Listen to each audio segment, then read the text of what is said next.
కొరకే కల్వరి స్వరము నీ కొరకే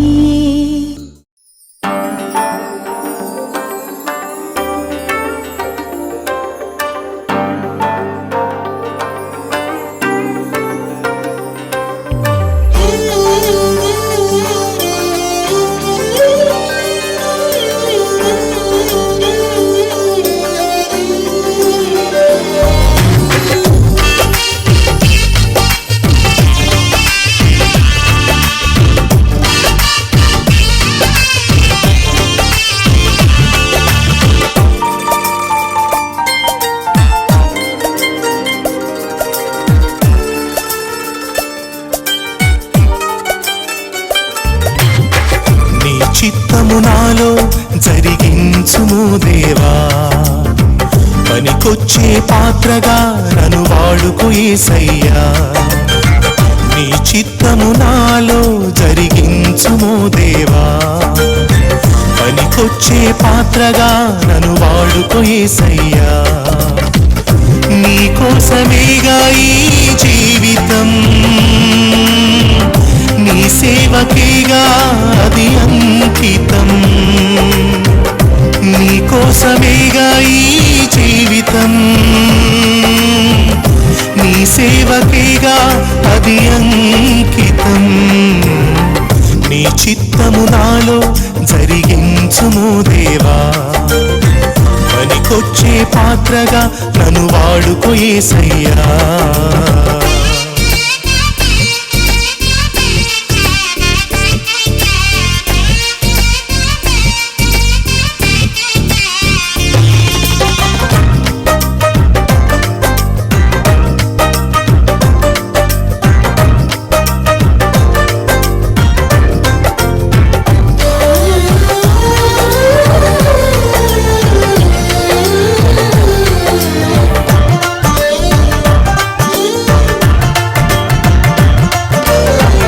అబ్రహాము వలే లోకాన్ని విడిచి నిన్ను వెంబడించే జీవితం ఇవ్వయ్యా.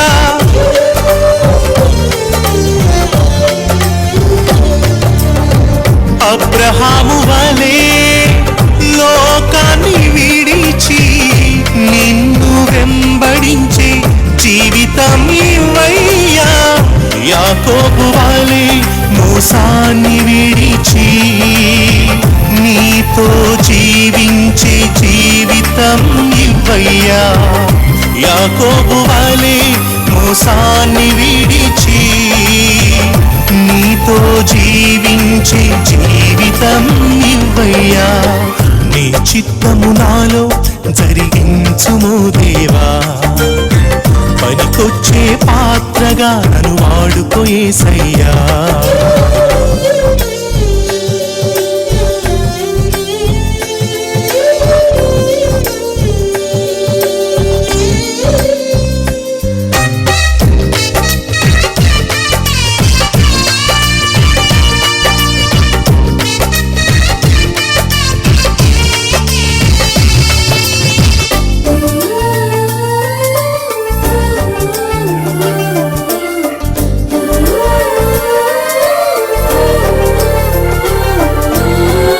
నయమాను వలే గర్వాన్ని విడిచి స్వస్థత నొందే బ్రతుకును ఇమ్మయ్యా.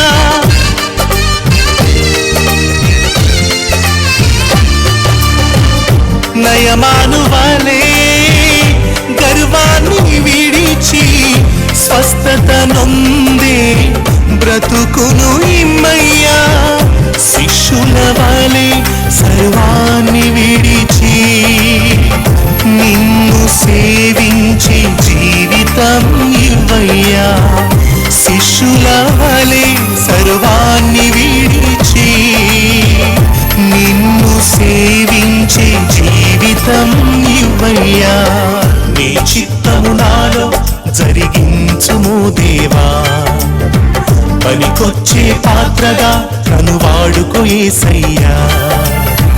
నీ చిత్తము నాలో జరిగించుము దేవా, పనికొచ్చే పాత్రగా నన్ను వాడుకో యేసయ్యా. నీ కోసమేగా ఈ జీవితం, నీ సేవకేగా అది అంకితం.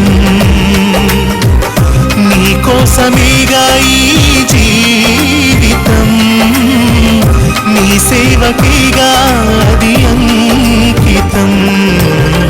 నీ చిత్తము నాలో జరిగించు. 2వ రాజుల గ్రంథము చివరి అధ్యాయము, లాస్ట్ చాప్టర్. 25వ అధ్యాయము 27వ వచనము. యూదా రాజైన యెహోయాకీను చెరలో ఉంచబడిన 37వ సంవత్సరమున 12వ నెల 27వ దినమున బబులోను రాజైన ఎవిల్మెరోదకు తాను ఏలనారంభించిన సంవత్సరమందు బందీగృహములో నుండి యూదా రాజైన యెహోయాకీనును తెప్పించి అతనితో దయగా మాట్లాడి అతని పీఠమును బబులోనులో తన యొద్దనున్న రాజుల పీఠముల కంటే ఎత్తు చేసెను.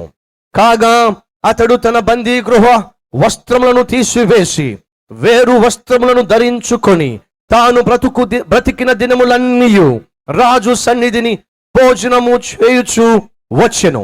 మరియు అతని భత్యము ఏనాటికి ఆనాడు రాజు చేత నిర్ణయింపబడినదై అతడు బ్రతికిన నాళ్ళు ఆ చొప్పున అతనికి ఇయ్యబడుచు ఉండెను. యూదా రాజైన యెహోయాకీను చెరసాలలో బంధించబడి ఉన్నాడు. అలా చాలా కాలంగా రాజు అయినప్పటికీ శత్రువు అయిన మరొక రాజు అతన్ని బంధించి చెరసాలలో పడవేశాడు. ఆ బబులోను రాజుకు ఏమనిపించిందో ఏమో, ఒక రోజు బందీ గృహంలో ఉన్న యూదా రాజును బయటకు పిలిపించి అతనితో దయగా మాట్లాడి అతనితో ప్రేమగా మాట్లాడి అతడు కలిగి ఉన్న ఆ బందీ గృహ వస్త్రాలను తీయించి వేసి అతనికి మంచి వస్త్రాలు వేసి అతని సింహాసనము ఇతరుల రాజుల కంటే ఉన్నతమైన సింహాసనాన్ని అతనికి వేయించి అతనితో చెప్తున్నాడు, ఇక నుంచి నీవు నాతో బాటే భోజనం చేస్తావు. అంతేకాదు అతను చేసిన పని ఏమిటో బైబిల్లో ఉంది. అతని భత్యము అనగా యూదా రాజుకు సంబంధించిన భత్యము ఏనాటికి ఆనాడు రాజు చేత నిర్ణయింపబడినదై అతడు బ్రతికిన నాళ్ళు ఆ చొప్పున అతనికి ఇయ్యబడుచు ఉండెను. బబులోను రాజు యూదా రాజును బందీ గృహంలోంచి బయటకు తీసుకొచ్చాడు. బంధించబడిన వ్యక్తిని బయటకు తీసుకొచ్చాడు. అతడు కలిగి ఉన్న ఆ చెరసాల వస్త్రాలు తొలగించాడు. అతడు కలిగి ఉన్న గత జీవితానికి సంబంధించిన వస్త్రాలు తొలగించాడు. అతడు ఏ స్థితిలో కూరుకుపోయాడో, ఏ స్థితిలో బంధించబడ్డాడో దానికి సంబంధించిన వస్త్రాలు తొలగించాడు. అలా తొలగించిన తరువాత అతనికి మరొక వస్త్రము ధరింపచేశాడు. చెరసాలలో దిక్కుమాలిన వాడిగా పడి ఉన్న యూదా రాజును ఎంతగా హెచ్చించాడంటే మిగతా రాజుల యొక్క పీఠముల కన్నా ఎత్తైన స్థలములలో అతనికి సింహాసనాన్ని ఏర్పాటు చేశాడు. అంతేకాదు ఈ బబులోను రాజు ప్రతిరోజు యూదా రాజుకు ఏం కావాలో, ఎంత ఆహారం కావాలో, అది ఎంత సమృద్ధిగా కావాలో, అది ఏ టైంకి కావాలో అవన్నీ కూడా తానే పర్సనల్గా అతడే అతనికి భత్యము ఏర్పరచుచు ఉండెను. ఒక రాజు మరొక రాజును ఈ విధంగా చూసుకోవడం మనం ఎక్కడ చూడం.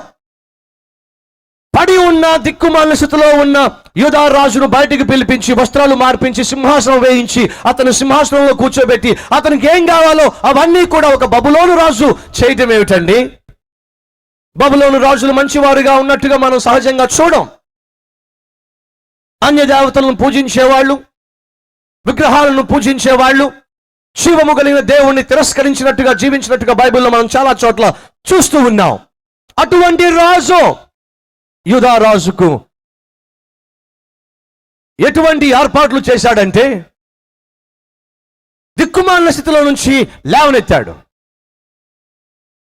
బందీ గృహంలో నుంచి విడిపించాడు, పాత జీవితానికి సూచన అయిన వస్త్రాలు తీయించివేశాడు.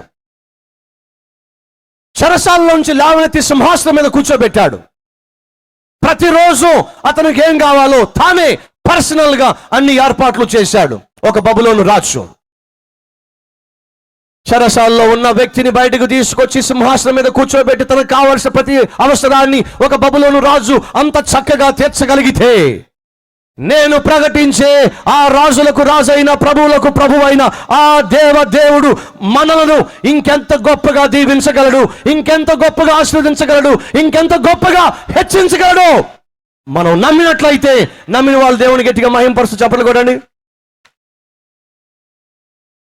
కాబట్టి ఈరోజు ఆ రాజే ఆ రీతిగా ఒక దిక్కుమాలిన వ్యక్తికి అంత చక్కగా అన్ని ఏర్పాట్లు చేస్తే, మరి రాజులకు రాజైన ప్రభువులకు ప్రభువైన మన దేవుడు మనకున్న అవసరాలు ఎంత అద్భుతంగా ఆయన తీర్చగలడో ఈరోజు మీతో పంచుకోవాలి అని ఆశపడుతున్నాను. నౌ చెరసాలలోంచి బయటకు వచ్చిన వ్యక్తికి కావలసిన ఆహారాన్ని ఎవరు పర్యవేక్షించేవాళ్ళు, ఎవరు పట్టించుకుని దాన్ని చూసేవాళ్ళు?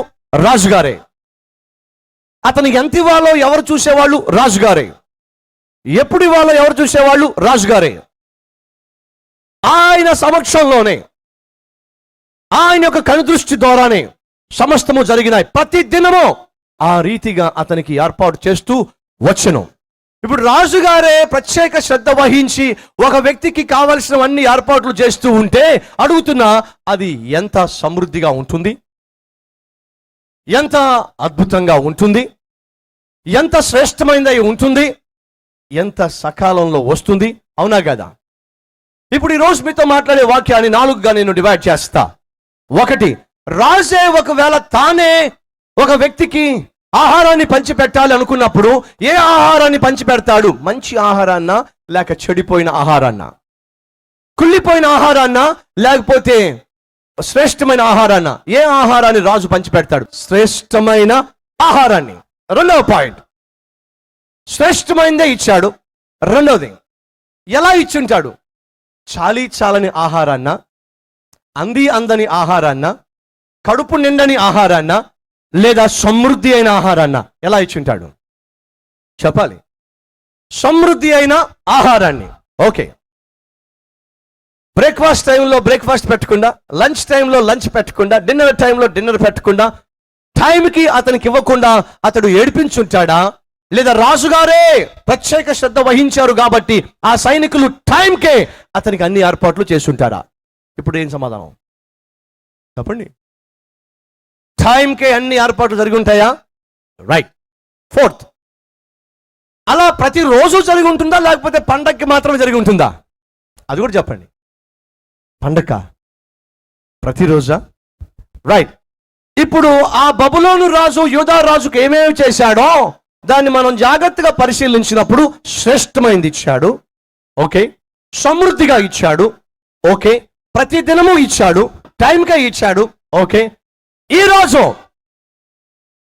రాజు మరొక రాజుకి, అది కూడా బందీ గృహంలో బందీగా ఉన్న రాజుకి అతని మీద జాలిపడి, అతనితో దయగా మాట్లాడి, అతని చెరసాలలో నుంచి విడిపించి, అతని వస్త్రములను మార్చి, హెచ్చించి ఇంతగా పట్టించుకుంటే, మరి మన దేవుడు మనల్ని ప్రాణంగా ప్రేమించి తన ప్రాణాన్ని దారపోసి మన కోసం ఆ పరలోకాన్ని విడిచి, ఆ సింహాసనాన్ని విడిచి, ఆయన ధనవంతుడై ఉండి కూడా నిన్ను నన్ను ఐశ్వర్యవంతులుగా చేయాలి అని చెప్పి ఆయన దేవునితో సమానముగా ఉండే భాగ్యమును విడిచిపెట్టకూడని భాగ్యముగా ఎంచుకొనక ఆయన తను రిక్తునిగా చేసుకొని దాసుని స్వరూపము ధరించి నీ కొరకు నా కొరకు ఈ లోకంలో దరిద్రునిగా పుట్టిన కారణం ఏమిటి? మనల్ని ధనవంతులుగా చేయాలని, మనల్ని ఐశ్వర్యవంతులుగా చేయాలని. ఇంతగా మనల్ని ప్రాణంగా ప్రేమించే దేవుడు ఈ బబులోను రాజు కంటే గొప్పవాడు కాదా? నిన్ను నన్ను కంటికి రెప్పగా కాపాడే దేవుడు, ఇశ్రాయేలును కాపాడు దేవుడు, కునుకడు నిద్రపోడు అని ఏ దేవుడు గురించి అయితే రాయబడి ఉందో ఆ దేవుడు ఈ బబులోను రాజు కంటే గొప్పవాడు కాదా? బబులోను రాజు కంటే మనల్ని ప్రేమించేవాడు కాదా? బబులోను రాజు కంటే మనకు శ్రేష్టమైన వాటిని ఇచ్చేవాడు కాదా? బబులోను రాజు కంటే సమృద్ధిగా మనకిచ్చేవాడు కాదా? బబులోను రాజు కంటే సమయానికే మనకిచ్చేవాడు కాదా? అడుగుతున్నా. అవునా? కాదా? అవును అన్నవారు గట్టిగా చప్పట్లు కొట్టండి. ఇప్పుడు నా ప్రశ్న, అటువంటి రాజును నువ్వు కలిగి ఉన్నావా? ఎటువంటి రాజును? ఎటువంటి రాజును? నీకు శ్రేష్టమైన వాటిని ఇచ్చే రాజు, సమృద్ధిగా ఇచ్చే రాజు, సమయానికే ఇచ్చే రాజు, ప్రతి దినము ఇచ్చే రాజు నువ్వు కలిగి ఉన్నావా? బైబిల్లో మనం చూస్తాం, న్యాయాధిపతులు పరిపాలన చేసిన రోజుల్లో బెత్లెహేమునకు కరువు రాగా, బెత్లెహేములో ఉన్న యూదా గోత్రము వాడైన ఎలీమెలెకు ఆ బెత్లెహేమును విడిచి మోయాబు దేశంలో బ్రతకడానికి వెళ్ళెను అని రూతు గ్రంథం 1వ అధ్యాయం 1వ వచనంలో ఉంది. ఏంటంట? బెత్లెహేముకు కరువు వచ్చిందట. ఎలీమెలెకు అనేవాడు ఏం చేశాడట? బెత్లెహేమును విడిచిపెట్టాడట. ఎక్కడికి వెళ్ళాడట? మోయాబు దేశానికి వెళ్ళాడట. ఎందుకు వెళ్ళాడట? బ్రతకాలని చెప్పి వెళ్ళాడట. కానీ ప్రశ్న, ఎలీమెలెకు అనే పేరుకు అర్థం తెలుసా? యెహోవాయే నా రాజు. బా, ఎంత మంచి పేరండి!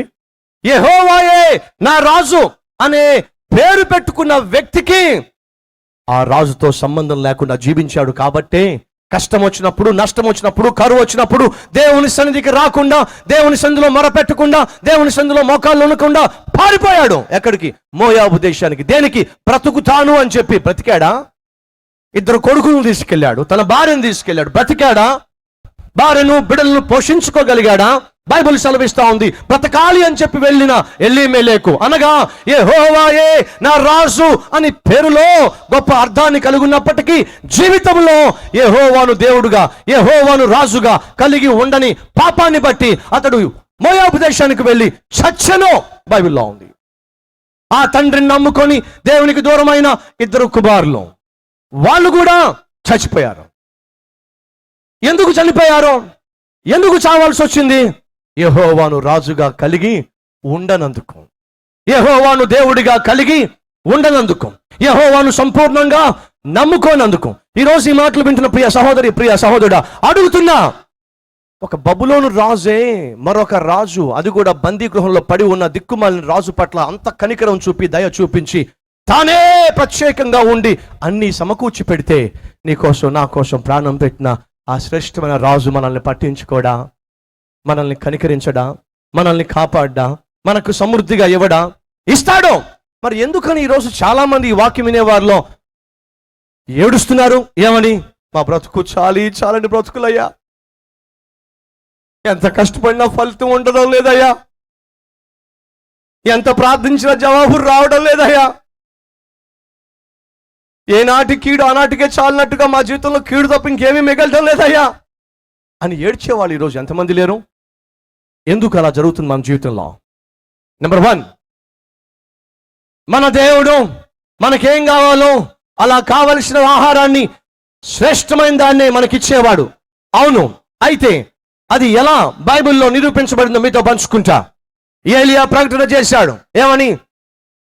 ఇదిగో నా సెలవు లేకుండా ఆకాశము వర్షమును ఇయ్యదో, భూమి తన ఫలమును ఇవ్వదో శాసించాడు. దేవుడు వచ్చాడు, ఏలియాతో మాట్లాడుతున్నాడు. ఏలియా, నువ్వు పలానా వాగు దగ్గరకు వెళ్ళు.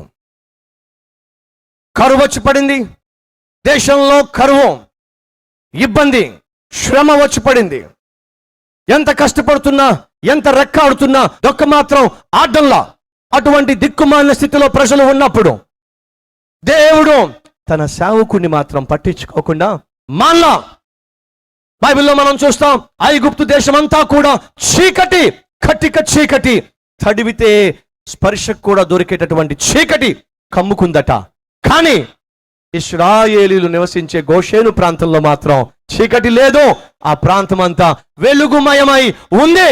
ప్రియ సహోదరుడా, ప్రియ సహోదరి, మన జీవితాలు గోషేను ప్రాంతంలో జీవించే జీవితాలు అయినట్లయితే చుట్టూ ఉన్నవారికి కరువు ఉంటుందేమో, చుట్టూ ఉన్నవారికి నాశనం ఉంటుందేమో, ఇబ్బంది ఉంటుందేమో, కానీ నీకు మాత్రం కరువు ఉండడానికి వీల్లేదు. ఎందుకని? నీ దేవుడు నిన్ను పట్టించుకునేవాడు. నీ దేవుడు చుట్టూ ఉన్నవారి మీద చీకటి కమ్ముకున్నా నీకు మాత్రం వెలుగును ప్రసాదించటానికి, ప్రకాశింపచేయడానికి చాలినవాడు. కాబట్టి ఏలియా దగ్గరకు దేవుని వాక్కు వచ్చి ఏమంటున్నాడు దేవుడు, ఏలియా కరువు వచ్చి పడింది కానీ నువ్వు మాత్రం ఇబ్బంది పడ మాకు, నువ్వు లేచి కెరీతు వాగు దగ్గరకు వెళ్ళు. ఎందుకు ప్రభువా? ఈ కరువులో వాగు దగ్గరికి వెళ్తే ఏం లాభం ప్రభువా? అఫ్ కోర్స్ మనందరికీ తెలుసు కదా, ఏలియా ఎవరి చేత పోషించబడ్డాడు చెప్పాలి మీరు. ఎవరి చేత? కాకుల చేత. రైట్. ఏలియాకు సమస్య వచ్చి పడింది, తిండి లేదు, దేశమంతా కరువులో అల్లాడిపోతుంది. అదే సమస్యలో ఏలియా కూడా ఉన్నాడు. ఏలియా సమస్యలో చిక్కుకున్నాడు. కానీ ఇప్పుడు ఏలియా ఆ సమస్యలో ఎలా బ్రతకాలి, ఎవరు పట్టించుకుంటారు, ఎవరు అతనికి ప్రొవైడ్ చేస్తారు? ప్రొవైడ్ చేసే దేవుడు వచ్చేశాడు. ఈరోజు ఒకవేళ నీ జీవితంలో కూడా సమస్య ఉందేమో, కరువు ఉందేమో, మానసికంగా కృంగిపోయి ఉన్నావేమో. చాలా మంది అంటున్నారు, అయ్యా మా ఇంట్లో కరువు, అయ్యా ఆర్థికంగా కరువు, మనశ్శాంతి కరువు, నెమ్మది కరువు, ఆరోగ్యము కరువు అనేవాళ్ళు ఈరోజు లేరా? నీవు ఏ కరువులో ఉన్నా, ఎటువంటి కరువులో కూరుకుని పోయి ఉన్నా, ఆ కరువులోంచి విడిపించగలిగిన దేవుడే నేను ప్రకటించే జీవము కలిగిన ఈ ప్రభు అయిన యేసుక్రీస్తు. ఆ యేసుక్రీస్తును ప్రకటించడానికి మీ మధ్యకు వచ్చాను. ఆ యేసు నీకున్న కరువు నుంచి విడిపించగలడు. అది ఎలా సాధ్యం? ఏలియాకు కరువు లేదా? సావుకుడైన ఏలియాకు కరువు రాలేదా? వచ్చింది. కానీ కరువులో మాత్రం ఏలియా ఉండలా. ఎందుకని? చుట్టూ కరువు ఉన్నప్పటికీ ఏలియాకు దేవుడున్నాడు కాబట్టి అతనికి సమృద్ధి ఉంది. నా ప్రశ్న ఏంటంటే, మనందరికీ తెలుసు ఏలియా కాకుల చేత పోషించబడ్డాడు. కానీ ప్రశ్న, దేవుడు ఏలియాతో ముందుగా మాట్లాడా, నీవు కెరీతు వాగు దగ్గరకు వెళ్ళు అని చెప్పి, లేదా కాకులతో ముందు మాట్లాడా? బైబిల్లో ఏముందో చూద్దాం రండి. 17వ అధ్యాయము 1 రాజులు 2వ వచనము. పిమ్మట యెహోవా వాక్కు అతనికి ప్రత్యక్షమై, నీవు ఇచ్చటి నుండి తూర్పు వైపునకు పోయి యోర్దానునకు ఎదురుగానున్న కెరీతు వాగు దగ్గర దాగి ఉండుము. ఆ వాగు నీరు నీవు త్రాగుదువు. అచ్చటికి నీకు ఆహారము తెచ్చునట్లు నేను కాకోలములకు ఆజ్ఞాపించితినని అతనికి సెలవీయగా. ఏముంది బైబిల్లో? ఎవరితో దేవుడు ముందు మాట్లాడాడు? ఏమండి ఇప్పుడు చెప్పండి. దేవుడు కాకులతో ముందు మాట్లాడా లేకపోతే ఏలియాతో ముందు మాట్లాడా? చెప్పాలి. ఏలియాకున్న సమస్యను ఏలియా వెళ్ళి దేవుడితో చెప్పుకోక మునుపే, ఆ ఏలియాకు ఆహారం కావాలని, ఆ ఆహారం సమృద్ధిగా కావాలని, ఆ ఆహారం 2 పూట్లా కావాలని, ఆ ఆహారం నాన్ వెజిటేరియనే కావాలని, ఓరి ఏమిటి నాన్ వెజిటేరియనే కావాలని, మంచి ఆహారం కావాలని ఏలియా వచ్చి అడుక్కున్నాడా దేవుణ్ణి? ప్రభువా నీకు తెలుసు కదా నా కష్టం ఏంటో, ప్రభువా నా శ్రమ ఏంటో తెలుసు కదా ప్రభువా, నేనే కరువు వస్తాను చెప్పాను, కరువు వచ్చేసింది ప్రభు, ఇప్పుడు నా పరిస్థితి ఏంటి ప్రభువా? ఏడ్చాడా? ఉపవాసం ఉండి ప్రార్థించాడా? ప్రియ సహోదరులో నేను ప్రకటించే దేవుడు బబులోను రాజు కంటే గొప్ప రాజు. కాబట్టే ఏలియా అడగక మునిపే, ఏలియా మొరపెట్టక మునిపే నేను ప్రకటించే ఈ జీవము కలిగిన దేవుడు ఏం చేశాడో తెలుసా? ఏలియాకు ఏం కావాలో, ఏ ఆహారం కావాలో, ఏ టైంలో కావాలో ఆ టైంలో ఏలియాకు ఆహారం అరేంజ్ చేయడానికి దేవుడు ముందుగానే ఎవరితో మాట్లాడాడట? కాకులతో మాట్లాడాడు. ఈరోజు నువ్వు కరువులో ఉన్నావు కదూ, ఈరోజు నువ్వు శ్రమల్లో ఉన్నావు కదూ, ఈరోజు నువ్వు కష్టాల్లో కూరుకుపోయి ఉన్నావు కదూ, ఈరోజు నష్టాల్లో అల్లాడిపోతున్నావు కదూ. నీ నష్టాల్లో నుంచి, నీ కరువులో నుంచి, నీ కష్టంలో నుంచి, నీ శ్రమలో నుంచి నిన్ను బయటకు తీసుకొచ్చి నిన్ను దీవెనకరంగా, సమృద్ధిగా, ఆశీర్వాదకరంగా మార్చడానికి దేవుడు ఎప్పుడో ప్లాన్ వేసి ఉంచాడు. ముందుగానే ఆయన అన్ని ఏర్పాట్లు చేసి ఉన్నాడు. దేనికి? నీవు కలిగి ఉన్న కరువులోంచి విడిపించడానికి. దేనికి? కడుపు నిండా నువ్వు భోజనం చేయడానికి, కడుపు నిండా నీ భార్యకు బిడ్డలకు అన్నం పెట్టడానికి, అనేక మందికి పంచి పెట్టడానికి దేవుడు ఎప్పుడో ఏర్పాట్లు చేశాడు. బ్రదర్, ఎప్పుడో దేవుడు ఏర్పాట్లు చేస్తే మరి నా కుటుంబం ఎందుకు ఇలా దరిద్రతలో ఉంది బ్రదర్? మీరు చెప్తుంది ఏమో అర్థం కావట్లేదు బ్రదర్. నిజంగా మీరు చెప్పే దేవుడు అంత మంచోడైతే, అంత ప్రేమ గలవాడైతే నా కుటుంబం ఎందుకు బ్రదర్ ఇలా ఏడ్చింది? జాగ్రత్తగా వినండి. ఏలియాకు దేవుడు చెప్పాడు, ఏలియా నీకు కావలసిన ఆహారాన్ని నీకు రెడీ చేయమని, నీకు కావలసిన ఆహారాన్ని నీకు పట్టుకురమ్మని. కాకికా, కాకులకా, కాకోలముకా చెప్పాలి. ఎందుకని? ఒక కాకి చెప్తే ఒకవేళ ఆ కాకి తప్పుకుంటుందేమో, తప్పించుకుని వెళ్ళిపోద్దేమో, లేక ఆ కాకి ఒకవేళ మాట వినదేమో అని చెప్పి దేవుడు ఏం చేశాడట చెప్పండి? కాకుల సమూహంతో చెప్పాడు. ఎవరి కోసం? ఏలియా కోసం. దేనికోసం? సమృద్ధిగా ఆహారాన్ని ఇవ్వడం కోసం. ఇప్పుడు చెప్పండి, ఇప్పుడు ఏలియా ఎక్కడికి వెళ్ళాలి? దేవుడు చెప్పినట్టుగా ఆయన మాట విని ఎక్కడికి వెళ్ళాలి? కేరీతు వాగు దగ్గరికి వెళ్ళాలి. ఎందుకు ప్రభువా కేరీతు వాగు? నేను ప్రభువా నీ చిత్తమైతే యోర్దాను వాగు దగ్గరికి వెళ్తాను ప్రభువా, యోర్దాను నది దగ్గరికి వెళ్తాను ప్రభువా, నా మాటకి ఏమో కాదను మా ప్రభువా, నేను ఎక్కడికే వెళ్తాను ప్రభువా అన్నట్టు దేవుడు అంటాడు. వెళ్తే వెళ్ళు, కానీ నీకు అక్కడ ఏమీ దొరకదు. ఎందుకని? నేను ఏర్పాటు చేసినప్పుడు కాకులు తీసుకొచ్చి ఎక్కడే వేస్తాయి? కేరీతు వాగు దగ్గరే వేస్తాయి. ఇప్పుడు ఒకవేళ ఏలియా కాదని, దేవుడి మాటకు లోపడకుండా, వెళ్ళమన్న చోటకి వెళ్ళకుండా ఆయన ఆజ్ఞను మీరి ఇంకెక్కడికైనా వెళ్ళాడు అనుకోండి, అక్కడ ఆహారం ఉంటుందంటారా? అక్కడ సమృద్ధి ఉంటుందంటారా? అక్కడ కడుపు నిండుతుందంటారా? అడుగుతున్నా, సాధ్యమా? సాధ్యం కాదు. ఈరోజు దేవుడు నీకు చెప్పింది ఒకటి, నువ్వు చేస్తుంది ఒకటి. దేవుడు నీకు ఆజ్ఞాపించింది ఒకటి, బట్ నువ్వు జీవించే విధానం మరొకటి. ఆయన ఎక్కడికి వెళ్ళమన్నాడో అక్కడికి వెళ్ళలా, ఏం చేయమన్నాడో అది చేయలా, ఎలా బ్రతకమన్నాడో అలా నువ్వు బ్రతకలా, ఏ రీతిగా నీ కుటుంబాన్ని కట్టుకోమన్నాడో అలా నువ్వు కట్టుకోలా, ఏ రీతిగా నిన్ను సంపాదించమన్నాడో అలా నువ్వు సంపాదించలా, ఏ రీతిగా నీ ఆత్మీయతను కాపాడుకోమన్నాడో అలా నువ్వు కాపాడుకోలా. నీ ఇష్టానుసారంగా నువ్వు జీవిస్తూ వచ్చావు, నీ ఇష్టానుసారంగా నువ్వు తిరుగుతూ వచ్చావు, నీ ఇష్టానుసారంగా దేవునికి వ్యతిరేకంగా బ్రతుకుతూ వచ్చావు. కాబట్టే దేవుడు నీ పట్ల ఎన్ని ప్లాన్స్ వేసినా, ఎంత సమృద్ధి అయిన ఆలోచనలు ఆయన కలిగి ఉన్నా, వాటిని వేటిని కూడా నువ్వు పొందుకోలేకపోయావు. కారణం, దేవుడు నీకు చేసిన ఏర్పాట్లు ఒకటి, దేవుడు నీకు చేసిన ప్లాన్స్ ఒకటి, ఈరోజు నువ్వు జీవిస్తున్న జీవితము మరొకటి. కాబట్టి నీ జీవితంలో ఈరోజు సమృద్ధి లేదు, కాబట్టి ఈరోజు నీ జీవితంలో ఆశీర్వాదం లేదు. ఈరోజు ఈ మాటలు వింటున్న ప్రియ సహోదరుడు, ప్రియ సహోదరి, గుండెల మీద చేయి వేసుకుని చెప్పగలవా? నా ప్రభువు నన్ను ఏం చేయమన్నాడో అదే చేస్తున్నాను బ్రదా, ఎలా జీవించమన్నాడో అలాగే జీవిస్తున్నాను బ్రదా. వాక్యానుసారంగా, దేవుని చిత్తానుసారంగా నేను నా సేవ చేస్తున్నాను,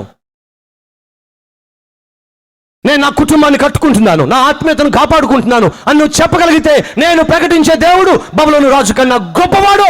నీకు కావలసింది ఏమిటో అది నీకు అడగక మునిపే ఏర్పాటు చేసేవాడు.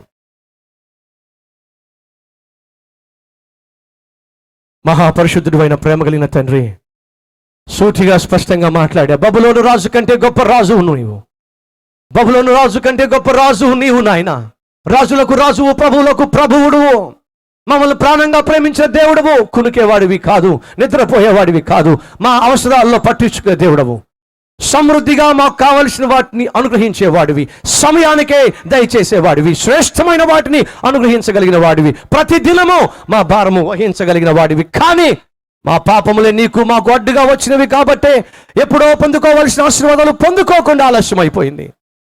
మా అవిశ్వాసం వల్ల, మా స్వచిత్తం మీద, స్వశక్తి మీద ఆధారపడ్డాం కాబట్టి, నీ మీద సంపూర్ణంగా ఆధారపడే జీవితాన్ని అలవాటు చేసుకోలేదు కాబట్టి ఇప్పటి వరకు మాకు జవాబులు రాకుండా ఆలస్యం అయిపోయినాయి. మమ్మల్ని క్షమించండి నాయన. అప్పుడప్పుడు కష్టం వచ్చినప్పుడు నీ సంధికి వచ్చేవారుగా ఉన్నాం, కానీ ప్రతి దినము నీ సంధికి వచ్చి నీ ఆశీర్వాదాన్ని పొందుకుని, నీ సహవాసమును పొందుకుని, నీ ప్రేమను పొందుకొని, నీ దీవెనను పొందుకొని, నీ సమృద్ధిని అందుకునే జీవితాన్ని అలవాటు చేసుకోలేకపోయాం. మమ్మల్ని క్షమించండి. ఈరోజు ఎందరైతే ఈ మాటలు విని ప్రభువా తమ జీవితాల్ని అప్పగించుకొని నీవు అనుగ్రహించే మంచి రోజులు చూడడానికి తమ్ముతాం ప్రభువా నీ చేతుల్లో పెట్టుకుంటున్నారు తమ జీవితాలు, వారందరినీ అంగీకరించి ఆశీర్వదించి దీవించమని, మంచి రోజులు దయచేయమని, శుభకార్యములు వారి జీవితంలో జరిగించమని, వారి కన్నిటిని తుడిచి వారి జీవితాన్ని నాట్యముగా మార్చమని యేసు నామములో వేడుకొనుచున్నాము తండ్రి, ఆమేన్.